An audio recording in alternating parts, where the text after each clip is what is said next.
بسم اللہ الرحمن الرحیم الحمدللہ رب العالمین والصلاة والسلام علی رسولہ الکریم وعلی آلہ واصحابہ اجمعین۔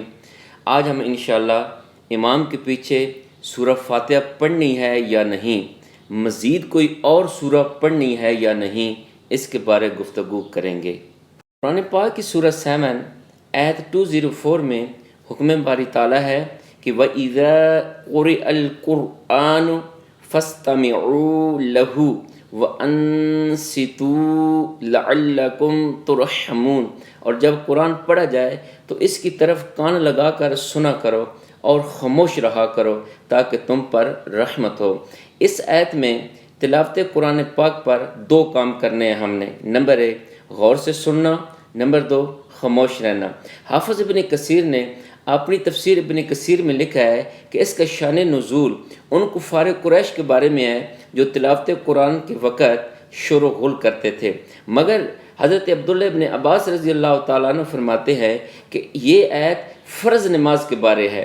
پھر مزید ابن کثیر اس تلاوت کی وضاحت میں حضرت طلحہ رضی اللہ تعالیٰ عنہ کا قول لکھتے ہیں کہ حضرت عبید بن عمر اور حضرت عطاء بن ابی رباح رحمۃ اللہ علیہما دونوں باتیں کر رہے تھے، واعظ کر رہا تھا۔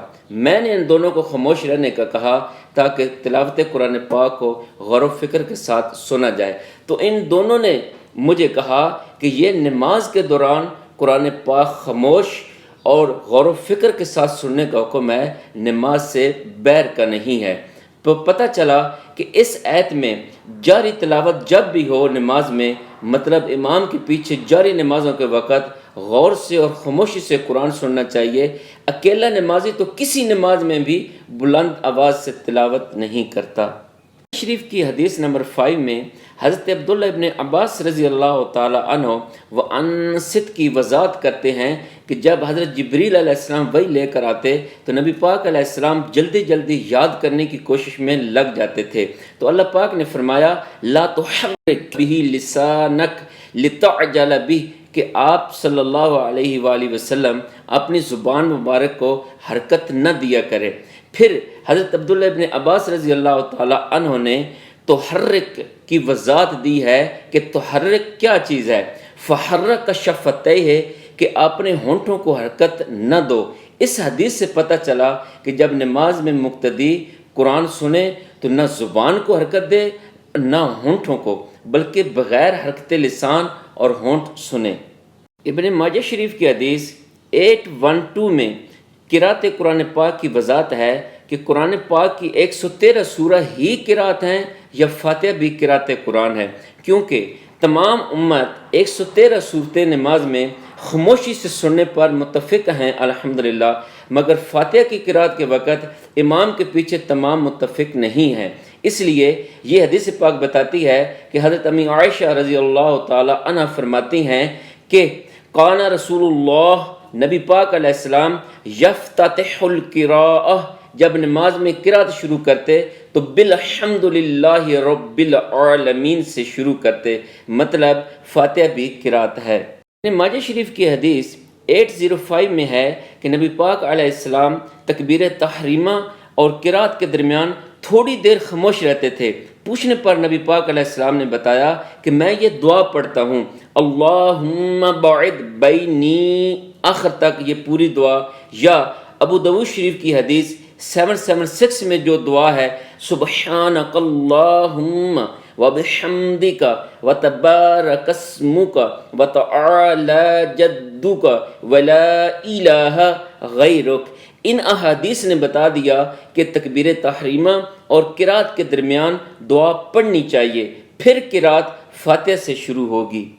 شریف کی حدیث 313 میں حضرت جابر بن عبداللہ رضی اللہ تعالی عنہ فرماتے ہیں کہ امام کے پیچھے مقتدی فاتحہ نہ پڑھے، یہ حدیث حسن صحیح ہے، کیونکہ ابن ماجہ شریف کی حدیث 846 میں نبی پاک علیہ السلام نے فرمایا امام اس لیے بنایا جاتا ہے کہ اس کی اقتداء کی جائے، جب وہ اللہ اکبر کہے تو تم بھی اللہ اکبر کہو، وَإِذَا قَرَأَ، جب قرأت کرے تو فَأَنصِتُوا تم خاموشی سے سنو، وَإِذَا قَالَ اور جب کہے امام غیر المغضوب علیہم ولا الضالین فقولوا آمین تو تم آمین کہو۔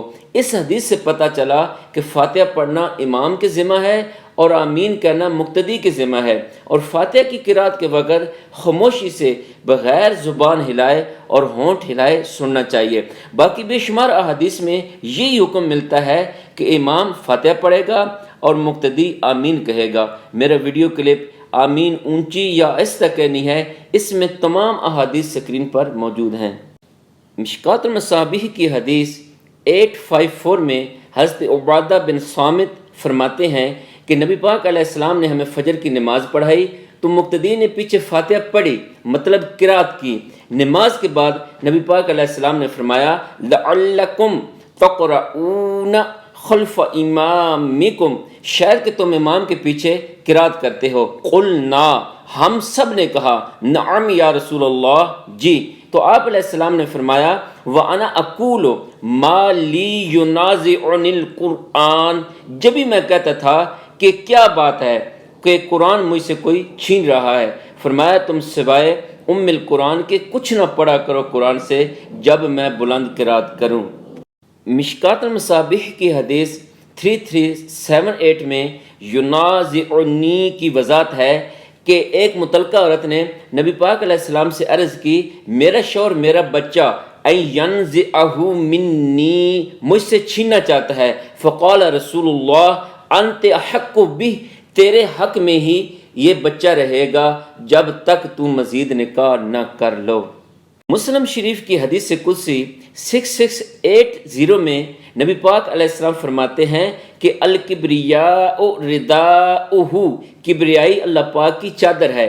فمن ینازعنی، اللہ پاک فرماتے ہیں کہ جو مجھ سے یہ صفت چھیننے کی کوشش کرے گا یعنی تکبر کرے گا عذبتہ، میں اسے عذاب دوں گا۔ ان احادیث نے بتا دیا کہ نماز میں قرات کرنا امام کا حق ہے، مقتدی کا حق نہیں ہے۔ مسند احمد کی حدیث 1567 میں حضرت ابو ہریرہ رضی اللہ تعالیٰ عنہ فرماتے ہیں کہ نبی پاک علیہ السلام نے فرمایا کہ من صلی صلاح، جو نماز پڑھے لم یقرأ فیہا بأم القرآن، اور اس میں فاتحہ نہ پڑھے، فہی خداج، ہی خداج، وہ نقصان میں ہے، نقصان میں ہے۔ ابو صائب رضی اللہ تعالیٰ عنہ نے حضرت ابو ہریرہ رضی اللہ تعالیٰ عنہ سے پوچھا انی اکون احیانا وراء الامام، میں کبھی کبھی امام کے پیچھے ہوتا ہوں تو پھر حضرت ابو ہریرہ رضی اللہ تعالیٰ عنہ نے اس کا بازو دبا کر فرمایا یا فارسیو، اے فارسی اقرأہا فی نفسک، تم اپنے نفس میں پڑھ لیا کرو۔ اب یہ فی نفسک کیا چیز ہے؟ مسند احمد کی حدیث قدسی 5401 میں تاجدار ختم نبوت علیہ السلام نے فرمایا، اللہ پاک فرماتے ہیں یبن آدم ان ذکرتنی فی نفسک ذکرتک فی نفسی، اے ابن آدم اگر تو مجھے اپنے نفس میں یاد کرے گا تو میں بھی تجھے اپنے نفس میں یاد کروں گا۔ وَإِن ذَكَرْتَنِي فِي مَلَئِ، اور اگر تو مجھے کسی جماعت میں یاد کرے گا تو ذَكَرْتُكَ فِي مَلَئِ مِنَ الْمَلَائِكَةِ، تو میں تجھے فرشتوں کی جماعت میں یاد کروں گا۔ پیام حق کے سامعین و ناظرین، اس حدیث قدسی نے بتا دیا کہ فارسی کو جو حضرت ابو ہریرہ رضی اللہ تعالی عنہ نے ام القرآن نفس میں پڑھنے کا کہا تھا، تو اس کا مطلب یہ ہے جب تو اکیلا ہو تو پڑھ لیا کر، اگر جماعت کے ساتھ ہو تو نہ پڑھا کر۔ ابو داؤد شریف کی حدیث 823 میں حدیث سے حضرت عبادہ بن صامت رضی اللہ تعالی عنہ کی وضاحت موجود ہے کہ نبی پاک علیہ السلام نے فرمایا کہ اس شخص کی نماز نہیں، لا صلاۃ لمن لم یقرأ بفاتحۃ الکتاب، جو فاتحہ نہ پڑھے، فصاعدا، یا کوئی اور صورت نہ پڑھے۔ حضرت سفیان رضی اللہ تعالی عنہ کہتے ہیں کہ لمن یصلی وحدہ، یہ حکم اس شخص کے لیے ہے جو اکیلا نماز پڑھے، جب امام کے پیچھے ہو تو خاموش رہے، کیونکہ ابن ماجہ شریف کی حدیث 850 میں ہے کہ کہ تاجدار ختم نبوت علیہ السلام نے فرمایا من کان لہو امام، جس بندے کا امام ہو تو فإن قراءۃ الامام لہو قراءہ، بے شک امام کی قرات مقتدی کی ہی قرات ہے۔ اس حدیث کو علامہ البانی نے صحیح کہا ہے۔ دو شریف کی حدیث 893 اور 683، مشکات المصابیح کی حدیث 1148 میں لکھا ہے کہ جو مقتدی رکوع کی حالت میں امام کے ساتھ مل گیا تو گویا اس کی رکعت ہو گئی۔ اب اس مقتدی نے نہ ثنا پڑھی، نہ فاتحہ سنی، نہ کوئی اور سورہ سنی۔ اگر امام کے پیچھے فاتحہ پڑھنا فرض تھی تو اس کی رکعت مکمل کیسے ہو گئی؟ پھر نبی کریم علیہ السلام نے جو حضرت ابو بکرہ رضی اللہ تعالیٰ عنہ کو فرمایا وَلَا تَعُدْ، دوبارہ چلتے چلتے صف میں نہ ملنا، تو اس کا مطلب یہ نہیں ہے کہ تو نماز بھی دوہرا لے کیونکہ تو رکوع کی حالت میں امام کے ساتھ ملا ہے، تیری رکعت نہیں ہوئی، بلکہ آپ نے اس کی رکعت کو قبول کر لیا۔ نماز حضرت ابو بکرہ رضی اللہ تعالیٰ عنہ کی ہو گئی، جو وہ طریقہ اپنا کر آئے تھے اس طریقے کو نبی پاک علیہ السلام نے فرمایا آئندہ نہ دہرانا۔ حق کے سامعین و ناظرین، آج کی گفتگو کا خلاصہ کلام یہ ہے کہ نمبر 1، قرات میں فاتحہ سمیت سب صورتیں شامل ہیں۔ نمبر 2، امام کے پیچھے چاروں ائمہ متفق ہیں کہ مقتدی کو فاتحہ اور سورہ جاری نمازوں میں نہیں پڑھنی چاہیے۔ نمبر 3، قرآن پاک کی آیت کے تحت حضرت عبادہ بن صامت رضی اللہ تعالی عنہ کی حدیث پر عمل نہیں ہوگا کیونکہ وہ حدیث قابل عمل ہوتی ہے جو قرآن کے تابع ہو۔ پھر اس حدیث کا راوی محمد بن اسحاق پہ تمام محدثین اکرام متفق نہیں ہیں کہ یہ سچا تھا۔ نمبر 4، حضرت جابر بن عبداللہ رضی اللہ تعالیٰ عنہ کے عمل نے بتا دیا کہ امام کے پیچھے مقتدی فاتحہ نہیں پڑھے گا، اور یہ حدیث بھی قرآن پاک کی آیت کے بالکل تابع ہے۔ نمبر 5، جن احادیث میں امام کے پیچھے فاتحہ پڑھنے کا حکم ہے وہ اس آیت کے نزول سے پہلے کی ہیں۔ اللہ پاک ہم سب کو دین متین سمجھنے سیکھنے کی توفیق دے تاکہ ملک و قوم کا امن بحال رہے۔ آمین ثم آمین۔